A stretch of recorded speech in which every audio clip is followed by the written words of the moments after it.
Peace. I'm alive, victorious, I'm true universal. Sincere. and this is When the Gods Build. How y'all Peace. brothers feeling, man? How y'all doing? I'm Grand. good. How you be? Yeah, I'm doing all right. Making sure I ain't got no bags under my eyes with this time zone difference. I understand. Oh, there, Korea. I guess. Yeah, you Iron good and since cold. you said it's cold. Yes, it is very cold out here. It's crazy because I would think it'd be warm, but it's like, I don't know. I guess you got a certain sides of the globe, you know? Yeah. So, what's good, Sincere? How you, man? Grand. How you be? I'm good, man. You know, focus. You know, been locked in as a late, so I just been really like, got tunnel vision. You feel me? Tunnel vision.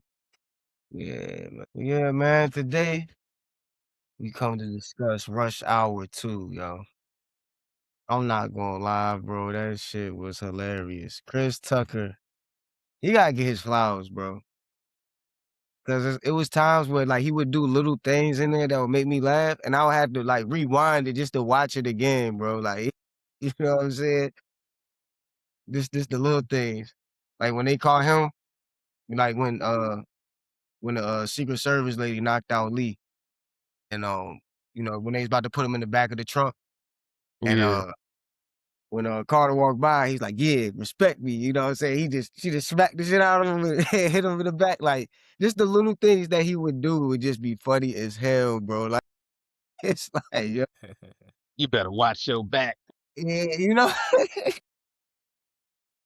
like just those little things, man. Like that shit was just hilarious, man. But it's a classic, you know what I'm saying? And I can see how y'all like was it you True that said you like Rush Hour 2 over Rush Hour? Yeah, Did you have that same feeling, Sincere? Yeah, I feel like 2 is better than 1. 1 is cool, but 2 Mhm. is that as far as a sequel, that was a great sequel. Man, uh-huh. that was a great sequel. See, like I like 1 better, but it was funny because like as I'm watching it, I'm thinking like in my head what y'all said, like how y'all like 2 better. And I'm kinda like it's kinda like 1 was like Nas's Illmatic and 2 was like it was written. You know what I'm saying? For y'all that is, you know what I'm saying? So like, I A don't know, I good just comparison. yeah, Yeah, I can see that. yeah. I can definitely see I that. was just I don't know, this came up in my mind, you know what I'm I gotta saying? go back and see. I haven't seen 1 in a while. I actually gotta go back and watch Rush Hour 1. I haven't seen it in a while, but The first one's funny too.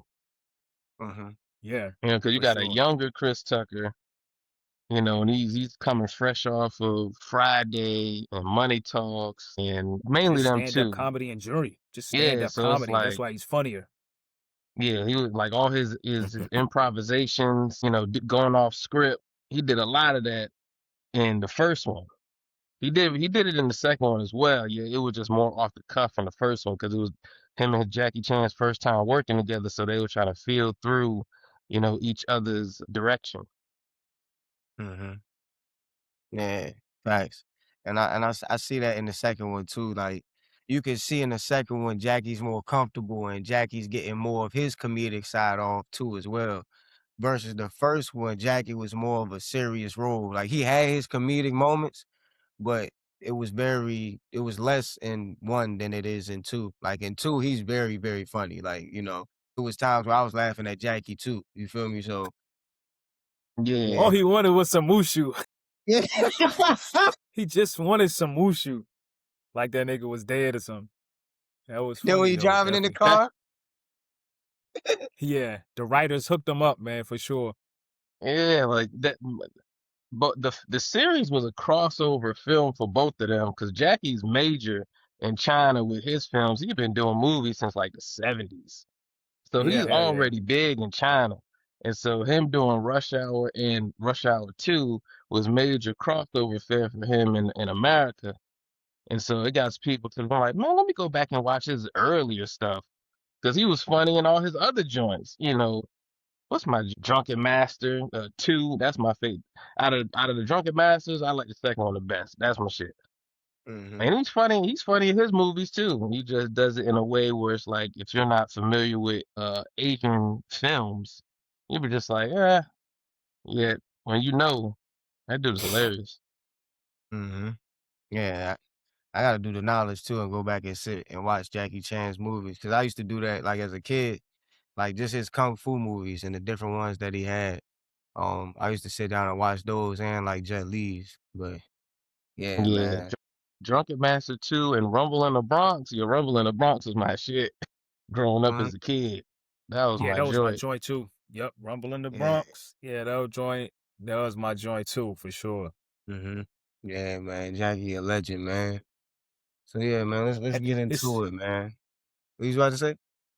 I was gonna say, it's crazy too, because a lot of those like Rumble in the Bronx and a lot of them joints he had like in the early to mid 90s. I thought he was young, but he was He's not. actually already probably in his maybe late 30s, early 40s, and those he still look young, of course.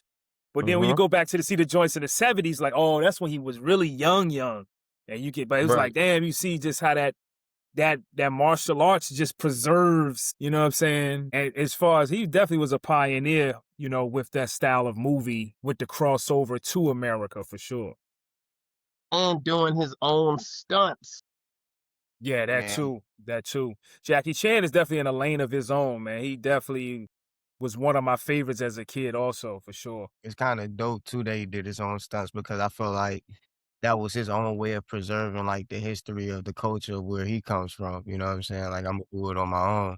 I'm not gonna get nobody to do any stunts for me, you know?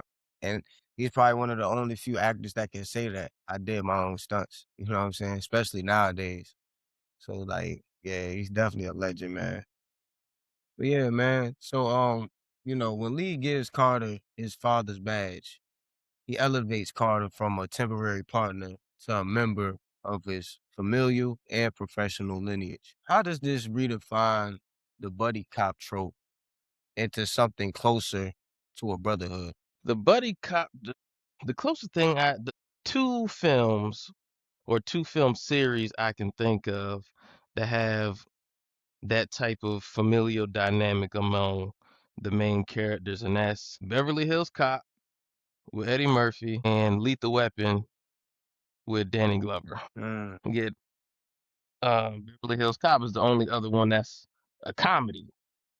Even though Lethal Weapon does have comedic elements, it's just not as funny as Rush Hour or Beverly Hills Cop. yeah, So, giving Carter his dad's badge, that was a significant moment because it showed that, all right, I fully trust you. mm, Because throughout the first Rush Hour and earlier in the second Rush Hour before Lee thinks Carter died, Lee was lying to Carter all the time. Like if you yeah, really like throughout that whole second Rush Hour movie, Lee's constantly lying. Oh yeah, we're gonna go to this big party tonight. No, the whole time he done took a case and he's staking out, doing some undercover work. Where Carter like, man, look, I've been over here on vacation. I'm just trying to have a good time. And all you've been doing is taking cases, and I'm helping you work your cases. I'm trying to get some mushu. I'm trying to relax. So yeah, when he finally told him the truth of what was really going on with Ricky Tan, it was just like he finally let Carter in, and was just like, look, this is what I really got going on. I'm really grieving, and I don't really know how to navigate this grief without just working, working, working, working. Like that's how he was dealing with his grief, was just working. yeah. And you made a good comparison with that because like, as I'm watching the movie, I was asking that question.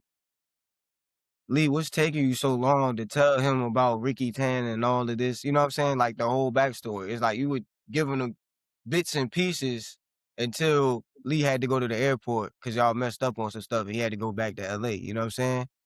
And you just hit the nail on the head with him dealing with that grief and that story. Cause I'm like, yo, why don't you just come out and say it? But when you add the emotion into it, like he's still dealing with it emotionally to the point where he can't just come out and say it. I was like, oh damn, like I ain't think about it like that. That's definitely a different perspective, you know? Cause like and then it also happens right there too, because you notice when Lee opens up to Carter at the airport when they about to walk in to go to LA. Carter's already done with him. You know what I'm saying? Carter's like, man, I'm tired of you lying to me, this, that, and the third. Then boom, Lee brings up his father's story. Like, listen, this is the reason why my pops died, bro. The next thing you know, Carter turn around. He like, oh, word. And based off, because Carter has the same type of similar father story. He's like, Uh-huh. okay, bet. I know where he coming from. Now everything, all the bullshit I done went through, him lying, all right, it's cool. I understand. Now let's go get him. I'm with you, bro. You know what I'm saying? That was like a cool Right. moment right there. But like I was wondering why, like, why is Lee holding back? Like, and I'm like, okay, it's the emotion, it's emotion to it, you know? So yeah, man. Yeah, man. So as for you, Sincere, how did that moment really elevate their friendship to like more than a partnership and a brotherhood when Lee gave Carter his father's badge? I don't know how it elevated it. I don't know.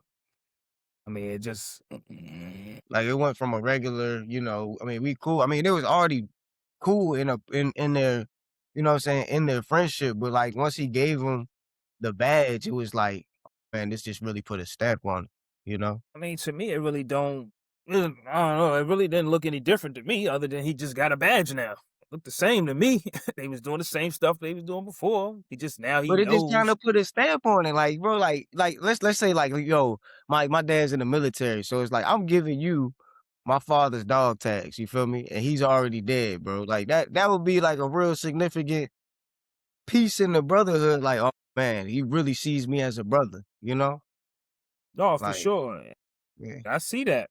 I see that. Not knocking that, but at the same time, whether you look at Rush Hour 1 and 2, they're constantly in deadly situations. So to me personally, when you're in a deadly situation with somebody and we both help each other, that's the stamp. Me personally. You know what I'm saying? Whether I got some dog tag or your daddy's badge or not. Did you get home? I got home. That was the stamp to me personally. You know what I mean? But I that's see what you're saying. just it was great emotional heirloom. Mhm. I feel you. On your degree, You know you what I'm like, saying? we were already, in life We're threatening. in deadly situations and we need each Yeah, other to get out. To and we me, already that did was that. the stamp. That's the I stamp feel you. every time to me. Yeah. Well, do you feel like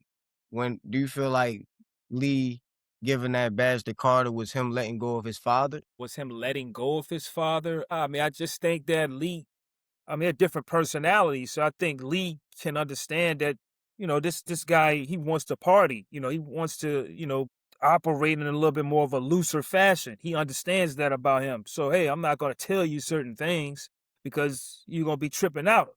So I understand why he didn't tell him, we doing this day. He came from LA to Hong Kong to be on vacation. Got it. You know what I mean? But at the same time, Lee was dealing with a situation that maybe he didn't necessarily want to put all of his emotional baggage in car space.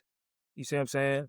Unless he absolutely necessarily had to. And so, I guess he felt like he necessarily had to when they got to that point. Now, could he have gone about it differently? I'm pretty sure he could have.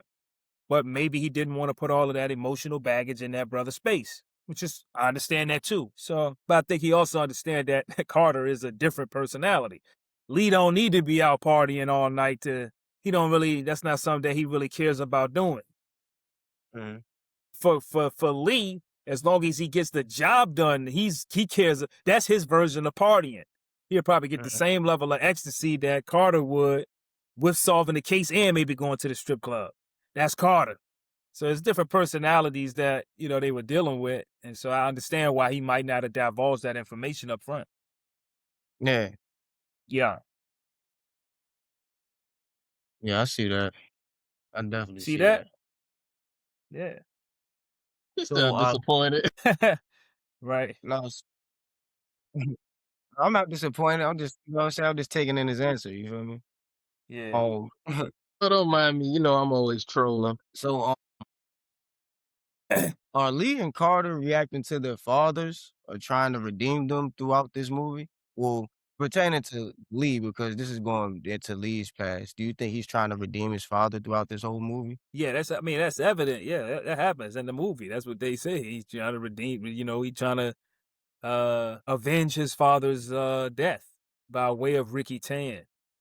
I think the Ricky Tan space. I think the Ricky Tan space was kind of funny for him because I think a part of him didn't want to believe that Ricky Tan did that. Exactly. So Yeah. he was in a real like a liminal space, so to speak. He know Ricky Tan had something to do with it, but he didn't necessarily want to believe that it was just Ricky out of malice or whatever or evil or whatever. So he was kind of trying to wrap his mind around that, but also trying to figure the situation out on what happened. So I just think it put him in a real funny spot trying to navigate that. And I understand. Yeah. I agree. Yeah. I agree. And I think that's also why he might have went about it to Carter like that, because I think he probably still kind of confused. It's like a degree of confusion going on And that's what in I that was gonna say. area. Yeah, I think his curiosity was more so like he was trying to figure out what was going on with the situation. Like, yo, and trying to reveal, like, yo, that like you said, that's why when he was holding the gun to him, he was about to kill him and he couldn't pull the trigger. Carter sitting there saying, "Well, you better shoot that motherfucker," you know what I'm saying? And he couldn't Yeah. really do it because he still was in that space of confusion. Like, man, I want to do it, but you so much a part of my past and you was my father's partner, so I don't really know your you know what I'm saying? You talking bullshit, so I know you did it, but still, I still got emotional connection to who you are. Yeah. You know what I'm saying? Yeah, he might have came over for cookouts or, not cookouts or whatever they might have did in China. He probably was actually a part of the family when Lee was a lot younger. So that's Yeah, that's just like now, like, if Patience and Amila, right? If they was that's the God and we did something to the God, right? And they older now, they gonna feel something. They gonna be in. It's gonna be a lot going on. It's gonna yeah, be emotions, obviously about their dad, but then emotions about, thoughts of you coming around to the house, and it's gonna leave you kind of fucked up. So I can understand that. yeah. I definitely see that. Um, how does Lee's refusal to act recklessly contrast with Carter's impulsiveness? I think it balances them out quite well. Mhm. Because there's many scenes where even though Lee is more of a straightforward, get the answers any means necessary. Carter's more loose, and he's just like he stumbles upon answers just like just having a luck perk. Like he just has a perk of just great luck. Where like the scene where where Lee thinks Carter was blown up with the little bomb at the little embassy or whatever, well at the police station. Carter he just walking the streets trying to get his passport from the massage parlor, and then after Mhm. he uh in the street got his little chicken and shit like that little chicken scene. He see Ricky Tan. He just like just sure luck, just pure luck. He won't trying to do Mhm. nothing but get his passport. See Ricky Tan get the cab, just like hey, follow that car, and then he Mhm. ends up at the little yacht party. Lee goes because he has actual detective work that provide the information to go to the yacht party. Carter just ends up Yeah, there off of luck. And then they bump into each other, and that's when Lee is like, "Man, I thought you was dead." He was like, "Who died?" It's like, "You, detective, you?" No. that was funny as hell, man. And it's like even in that moment, because that was before they went to the airport, you could still see that Carter cared. You know what I'm saying? Yeah, Cause like he seen those if like a normal person that didn't care would see them folks and be like, I know that's the people that Lee looking for, but fuck it, I'm gonna just keep it moving. But Carter was like, oh no, them folks. You know what I'm saying? We gotta see what's going on. You feel me? So it's yeah, like you can see his admiration for his brother like throughout the whole movie. You know what I'm saying? Regardless. And also you could just see like Carter's impulsiveness every time on this one. Like Carter was always making the move first. Like when they was in the massage parlor. He was like, "I know that ain't Ricky Tan." He said, "That short motherfucker over there," you know what I'm saying? he So, 2 feet Carl, tall. yeah, and Lee is like, "All right, Imma call backup." Carter like, "Backup? What like, what? I'll just go talk to him right now." You know what I'm saying? Fuck all that. So, like, and they just went up to him and handled it, you know what I'm saying? Like, or tried to handle Hmm. it, and then they got see how it went. You feel what I'm saying? Right. Like Yeah, that's what I Even was like I saying. said, It's like they be getting themselves into unnecessary situations because of that. It'd be like they did not have to go through all of that. they didn't, but it's like then it's like also what would happen if they didn't? Would they have gotten where they gotten? Would they have achieved what they achieved if they didn't do that? You see what I'm saying? They, I don't I know. think I they think would they would have. have. I think they would. It Yeah. just wouldn't be as entertaining. Yeah. Of It course. I wouldn't be see. as entertaining if they would if the whole movie was just Lee's approach. The movie would have been boring. Mhm. If the whole movie would have been Carter's approach, it would have just been all over the place. I'm like, look, It what's the would have had plot? no structure. Yeah. Yeah, like we're like so that's really what it is. Like Lee is the structure. Like Lee is the lines inside the coloring book, and Carter is the color. Whatever Facts. colors you get, that's what you're gonna get. Yet it's gonna be beautiful regardless. Yeah, they definitely like Yeah. earth and fire. Lee is more earth. Carter is more fire. But it's funny, it's like, cause I see like I mean, I guess it's just in this one, I see Carter rubbing off on Lee more than Lee rubbing off on Carter. Like, you know what I'm saying? Like, you see Carter always just being his fun, comical self throughout the whole joint, but you see Lee starting to lighten up more, you know? Like, even after he thought Carter died, the dancing in the car. You know what I'm saying? Um, there's certain comical moments, you know what I'm saying? Like, even when they're looking at the woman in the scope, you know what I mean? Like, you know, certain things, like, you just see that Carter was rubbing off on Lee more, you know what I'm saying? So, Yeah, I mean Carter was rubbing off on Lee since like the first film. Like you're just seeing like the armor that Lee had built up over all them years of being like a hard nosed uh detective. And he sees Carter and he sees how he's still able to get results while not being as serious. He's like, okay, like I can be a little funnier. I can be a little more comedic and lighter and still get the job done rather than always being so serious. Like I can still maintain who I am at the core of my essence, yet I can still, take on little other elements too and still be as effective. right. And we really see that come to head when they go to LA and they're on the plane and Carter's like, all right, let me invite you into, my thesis of how I do things. And he's like, follow the rich white man. And Lee's like, follow the rich white man? What you mean follow the rich white man? And he was just like, look, when Stephen Ray was on that yacht, all the shooting was going on, people fighting, he was chill. Ain't nobody that chill when gunshots is going around, especially white folks. So it's just like, there's something to that we need to follow up on and investigate. Mhm. Facts. Yeah, I would say so. Two things. I look at it like Lee was more of the conscious mind. Carter was more of the subconscious mind. Lee represented a more of a masculine, just point A to point B. Carter represented a more feminine, A to B to Z, back to A, back here. You know what I'm saying? That's kind of how they the two archetypes look to me. I don't personally think that Lee was that serious, so to speak. I just don't think he was. He just wasn't obviously a comedian. I don't really think in the first one he was that serious, so to speak. I took him more so as I took him as sincere and nurturing. That's what I took him as. I took him as a sincere and a nurturing person. Mhm. Because even in the first one, he knew the guy who his daughter had got kidnapped.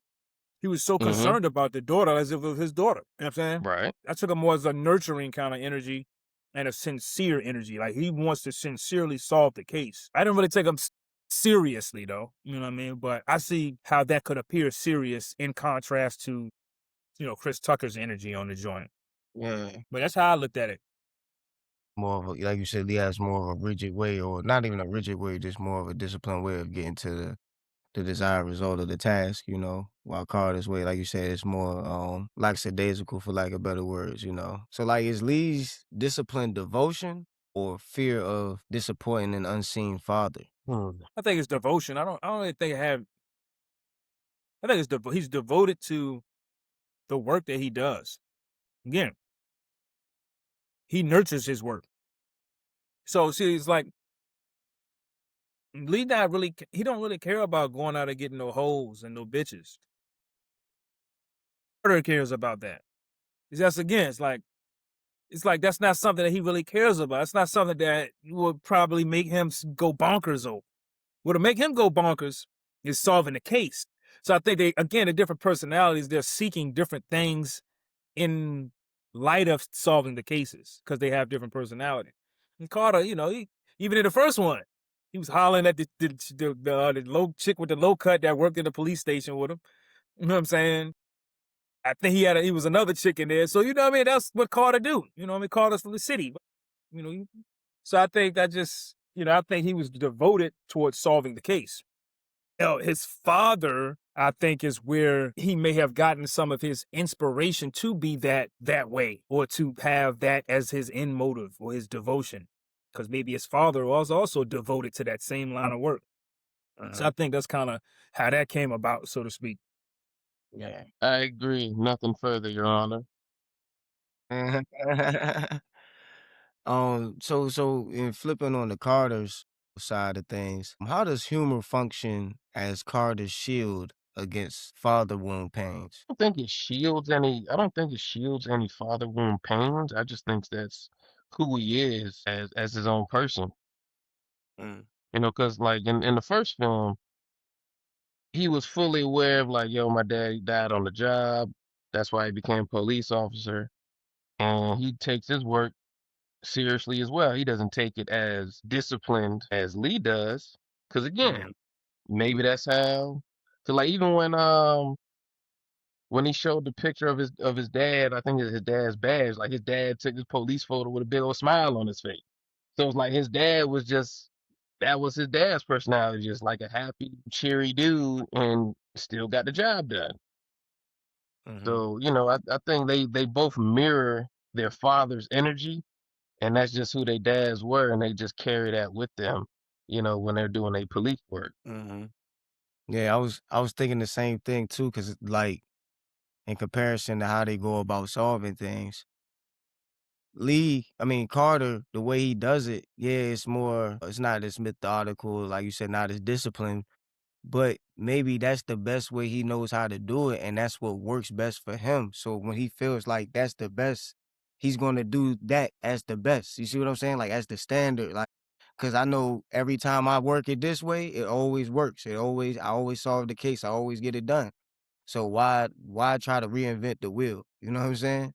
It Hmm. may not look as smooth or it may not look as straightforward, but it gets the job done. And I know I'm known for this. And also like it's also got me thinking like, yo, was the way Carter and Lee solve things, is that how their father solved things as well? You know what I'm saying? Like, did they get these traits from their father? You know, it makes me ask that question too. That's like Mr. Al asking how many licks does it take to get to the center of a Tootsie Pop. We'll never know. Can brotherhood heal what fatherhood failed to complete? Yeah, yes, I think a lot of times when people are thinking about fatherhood, you tend to think about this one person. You tend to think about a person more than an energy. Fatherhood is not just a person. Mm, Fatherhood is a energy. mm, And so it's an energy amongst men when men come together to provide direction and guidance. That's fatherly energy, regardless if it actually comes from your biological father or not. Uh-huh. And so the thing about your biological father, is it was one person. Obviously, one person doesn't know everything. And one person is not going to be able to show you everything you need to know. That's why they always say it takes a nation to raise a child. So brotherhood oftentimes can come in and take substitution for wherever you might have not received certain lessons based on whatever your father's dynamic or situation was. So I agree with that. I mean, it's been many brothers, you know what I'm saying? So you brothers, as well as brothers that I've known before you, that have taught me lessons that my actual biological father did not necessarily show me verbatim, but through being in friendship and relationship with other males, there's been lessons that I've learned directly and indirectly that are very, very conducive to my growth as a man, but also my growth as, being somebody that can aid somebody else. So definitely for sure, brotherhood can take on the energy of missing fatherhood or fatherly lessons for sure. I agree.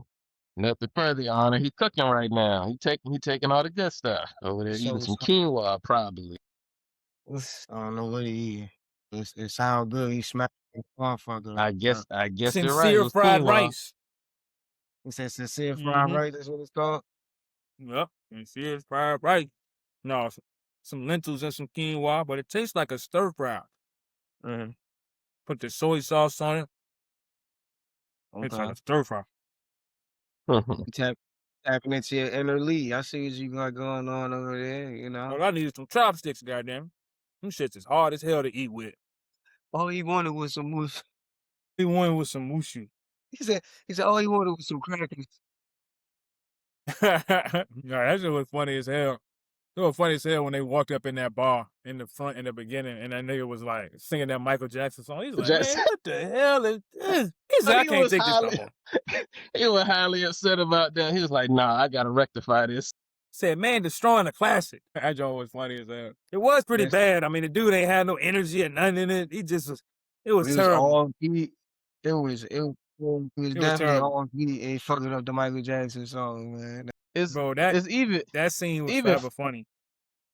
funnier because like when you actually know the real Chris Tucker and his dynamic with Michael Jackson, it's just like he's channeling some of his real life experience. Like, nah, man, you can't be messing with my friend like this. Like, stop playing with his name. Yeah, Yeah. fact. Yeah, and you can tell it was kind of like I feel like he put that in there. Like, nah, we gonna do this song right here. You know what I'm saying? Like, it's how you gonna do this. I gotta put my man Mike in it. You know what I'm saying? Because they was real tight. You know, that's one thing I Yeah, always like about. He always like display his affection for people. Like, if he got mad love and respect for you, bro, he gonna show you mad love like as much as he can. You know. yeah, he was like Jordan in The Last Dance. He was like, and I took that personally. He definitely did. Got on the stage, started killing it. Oh, he Ah, was killing it. He yeah. definitely was killing it. That was geeky. Like one of the parts I brought back, I don't know why I brought it back. I kept bringing it back. When Lee was trying to get him off the stage, and he had all the women up there, he's like, "I'll be right back. I'll be right." I don't He know said, why man, that come was on, man, these funny. people love me, man. Yeah, I'm a star. He was like, I'm a star. I'm a god to these people. and then you just see how. Yeah. Yeah, I think also like in saying that, I think also like towards the beginning, Carter just wanted to get the work out the way. So when he realized Lee was working the case, like, as you can see, like every time he got presented with some case bullshit, he would just try to get it out the way. Like Every time. when he went off to the side of the stage, and was talking to Lee. He's like, you looking for Ricky Ted? All right. He got on the stage, flashed the badge, and was trying to, you know what I'm saying, do it right then and there because he was enjoying himself. You feel what I'm saying? Like the Right. same thing at the massage parlor. He enjoyed himself. Next thing you know, more case shit. Man, this Ricky Yeah. Ted motherfucker right here, let's confront him right now. I can get back to doing what I'm doing. You know what I'm saying? Like it just kept Yeah. going. He's like, I'm tired of this bullshit. Yeah, his You mind know? was on partying and having fun. So it cut off his ability to have tact in some of those moments. And that's why some of those moments they would get into unnecessary shit because of the lack of tact. You know what I'm Right. saying? He just going straight Yeah. forward in the shit. Like, oh my gosh. I also That Joe, think he like trying to talk Chinese. He was like, Lee, what did I just say? He said, you just told these people to pull out a samurai sword and shave your butt. He said, come on out here, translate this for me. Then he was talking to the chicks. The nigga had the book in his hand, talking to the chicks. He was when like, they was in the car. Mark. yeah. He was like, man, those girls ran off because you. That John was funny as hell, man. Well, it was all funny, bro. So Yeah, Imagine and trying to that, holler at some chicks with a book in your hand. trying to right. trying to trying to translate what you're trying to say. Oh my gosh. And that was something that I took note from watching the film. It's just like language was like the biggest barrier for Carter. In every sense, language was his biggest barrier. Whether it's, language of working the cave, language with navigating Hong Kong. It was just he always had this language barrier that put him in less tactful situations. Because had he known, how to speak the languages in the situation that he was in, he would present himself in a different way. I also For think sure. culture played into it too because like a lot of Carter's Like, Carter's bravado and Carter's, like, confidence comes from him being from LA because it's just like, "Yo, we handle shit right now," you know what I'm saying? It's Lee, his more way is, like, more of a way of respect and more of a way of order of how to do things, you know what I'm saying? More of a Chinese way of doing things, you know? Like, they respect their elders, they respect the people, they respect the culture. Not to say that, Carter doesn't respect his culture, but it's like, you know, over here in America, we very confrontational, we very straightforward with ours, you know what I'm saying? We gonna get it done and then try to get back to doing what we was doing. So, I've seen that too, like, the differences in cultures, you know what I'm saying? Especially when it came to how they went about doing things, you know? So, like you said, God, the party it came from him, you know, LA. You feel what I'm saying? The Americanized culture, you know, versus Lee. Like you said, Lee don't want to be out with no women like that. You feel what I'm saying? You see how geeked up Lee was when Shorty kissed him? He just took that right there. He ain't get a number, nothing. He just said, "Oh, I know you're gonna be in New York. All right, got the kiss." He was satisfied with that. He was all smiles and Hallmark cards after that kiss, man. He rocked out after that. And the car was like, I seen that. Like, you know what I'm saying? So you definitely seen like the difference in cultures, man. That was a beautiful thing too. And then Carter influenced him again. He was just like, "So you about to go back to Hong Kong? There ain't nothing else you want to do." Gave him some money from gambling. He's like, "There ain't nothing else you want to do." He's like, "Well, I always did want to go to Madison Square Garden and see the Knicks play." Not only because he thinking about that, he also thinking like, "Man, Isabella about to be in New York too, so I can get me a little moose shoe." Yeah. Yeah, that part was funny as hell. He was like, Carter, this is your city. Yeah, this is my titty. And that joint used to have me weak as a hell. That joint, like, yeah, this is my titty. It's like, what? This nigga, this nigga was in a whole nother zone. For Again, real. She no, was bad the though. Even that was her name, man. What is her name? That actress, Rosalind Sanchez. That's her name. Yeah, she was bad though. Ooh, She was wait. tough, bro. She was tough. Nah, it was funny too, Lee. When he first talking to her on the boat, she's like, "Oh, so what's the boat's name?" He was like, "Well, it's the SS." he said this is the SSL Minnow Johnson. I said, "Bro," I was like, "Bro, he killed me with that one, bro." Like, He's like, I must have got on the wrong yacht. He played that off. He was quick on his toes. That's funny. I nah, he's must have got very, on the wrong yacht. yeah. But then that's another way of like you can see his again his playful character, cause he really don't give a fuck. I'm out here, look, I'm out here in Hong Kong. I'm living the life, man. You could look, believe what you want to believe. Look, I got a bad joke in front of me. Look, I'm gonna say whatever I got. You feel me? Nah, for sure. You were like, this is my friend's yacht. It's your friend's yacht. And yeah, that John is funny, man. Not on the wrong boat. Oh, yeah. He said all these things look alike. Yeah, I was playing too when they went up at the Heaven and Earth joint, and the lady that was at the desk he grabbed her wrist. She said, Yeah, At a she massage said, parlor. "Yeah." Yo, that nigga was funny. That dude was this, funny in that this joint. was funny the whole entire movie, bro. Like For I wish sure. I should have jotted down all the moments where he was funny, bro. But it was just it's endless moments, bro. Endless, bro. For Like, real, you Yeah, bro. want to come because to America? You want to come to America with me? Talking to the chicks like he's like, I got in a big fight last night with the triad. You ever heard of triad? That nigga be lying. He was lying his ass off. Ah, That shit that before was joint that was though, before that though, he picking the chicks out. He's just like, yeah, let me get that one in the pink. Ooh, I hurt my neck and my back, and I think I need a little bit more massage. And the lead just like, man, what are you doing? He was like, hurry up. He's like, what you like, man? You don't jump in front of a black man in front of a buffet. yeah, that whole scene was that writing on that was classic for sure. yeah. The like It's funny though, because that one scene, it flips their dynamic.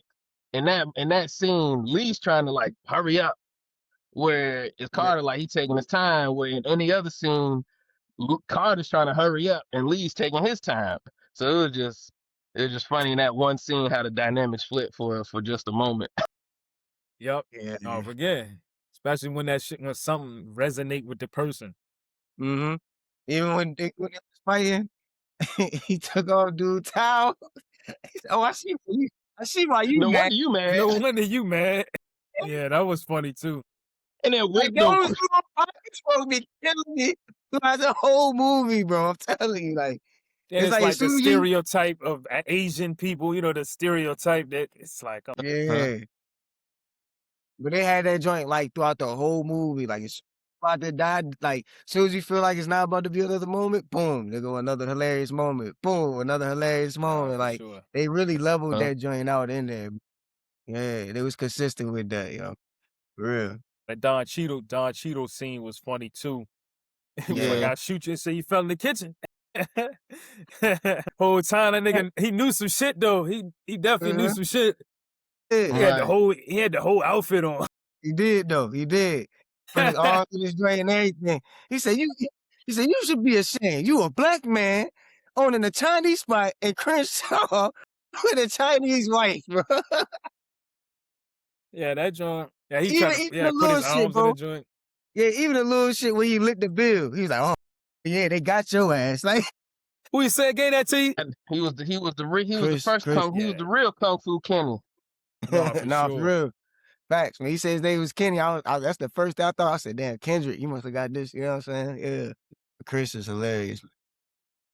But lastly, man, is brotherhood something you find or something you forge? Say And that both again. can be true. I said, is brotherhood something you find or something that you forge? I think both can be true. I'm at It starts with mhm, self though. You know, to find a brother, to forge a brotherhood, you have to first be a brother yourself. And so mm, that goes in a way in how you treat people. If you treat yourself in a dignified manner, with honor, with loyalty, with respect, and you're looking for that same level of familiarity in another man, you'll find them. It may not be in a abundance. You may just have one that you find and forge that brotherhood with. Nonetheless, it'll still be there. It all starts with self, though. mm. Yeah, I agree with everything he said for sure. Yeah, I feel the same way. I feel like it's a little bit of both. You know what I'm saying? Some you find because some you stumble upon, and some you forge by creating it yourself or creating it with other brothers. You know what I'm saying? But I think it takes two to tango. Yeah. Yeah. Yeah, I mean, and yeah, for sure. It's the same thing with all relationships, they require a mutual benefit, mutual effort. Because you could, you might have a particular friend you might have had in high school, and the natural chemistry of y'all just having like minds, being having things in common. But then as time goes on, you're going through different experiences, different decisions that you're making, causing each one of y'all to experience certain things. Now you got to kind of start putting a little bit more of a effort into, hey, let's get up because we ain't in high school no more. So where we would just naturally be in the same place, that's not the Hmm. same anymore. So we have to forge. I mean, we have to be intentional now about how the relationship goes. So I think they all exist simultaneously. I just think sometimes maybe at different points in the relationship, it could just seem a little bit more effortless just because where you're at that time in the relationship. But then the time will come though for some intentional forging all relationships for sure, Correct. Indeed. Yeah, I agree, man. especially to preserve them for an extended amount of time for sure. Preserve them to extend the life of, to do it. Anything that involves action, to keep that bond strong, you're gonna have to forge it, and make a way.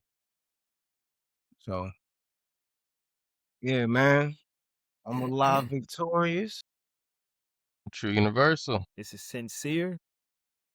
and this is when the gods build, y'all. Peace. Peace.